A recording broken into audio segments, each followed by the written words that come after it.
ചേലക്കരയിലെ ചെക്കന്മാരൊക്കെ ഇപ്പൊ ക്ലാസ് ആട്ടാ.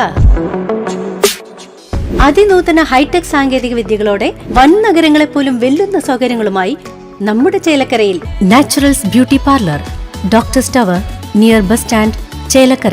Vattulli saint George പള്ളിയിൽ പെരുന്നാളിന് കൊടിയേറി. നീതിമാന്റെ ഓർമ്മ പെരുന്നാൾ നവംബർ 1-2 തീയതികളിൽ. ചേലക്കരയിലെ Vattulli saint George Bethlehem Yakobaya Suriyani പള്ളിയിൽ വർഷം തോറും നടത്തിവരാറുള്ള പരിശുദ്ധ ചാതുരുത്തിയിൽ മോർ ഗ്രിഗോറിയോസ് തിരുമേനിയുടെ ഓർമ്മ പെരുന്നാളിന് ഇടവക വികാരി റവറൽ ഫാദർ തോമസ് നെടിയപാലയ്ക്കൽ കൊടിയേറ്റ് കർമ്മം നിർവഹിച്ചു.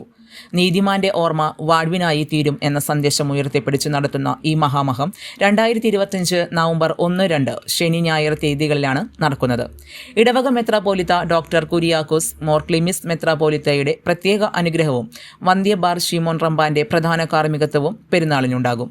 വിശുദ്ധ ഗീവർഗസ് സഹദായുടെ മധ്യസ്ഥതയാലും പരിശുദ്ധ ഇഗ്നാത്തിയോസ് ഏലിയാസ് തൃതീയൻ ബാവയുടെ തിരുശേഷിപ്പിനാലും ധന്യമാക്കപ്പെട്ട ഈ ദേവാലയത്തിലെ വടക്കേ ത്രോണോസ് പരിശുദ്ധ കന്യകാ മറിയത്തിന്റെയും തെക്കേ ത്രോണോസ് പരിശുദ്ധ ബാവായുടെയും നാമധേയത്തിലാണ്. പെരുന്നാളിൽ വിശ്വാസികൾ പ്രാർത്ഥനയോടും നേർച്ചക്കാഴ്ചകളോടും കൂടി സംബന്ധിച്ച് അനുഗ്രഹം പ്രാപിക്കണമെന്ന് വികാരി സെക്രട്ടറി ബാബു മംഗലശ്ശേരി, ട്രസ്റ്റി ബെന്നി കോച്ചേരിയിൽ എന്നിവരടങ്ങുന്ന കമ്മിറ്റി ഭാരവാഹികൾ അറിയിച്ചു. കൊടിയേറ്റ് ചടങ്ങിൽ കമ്മിറ്റി ഭാരവാഹികളും വിശ്വാസികളും സന്നിഹിതരായിരുന്നു.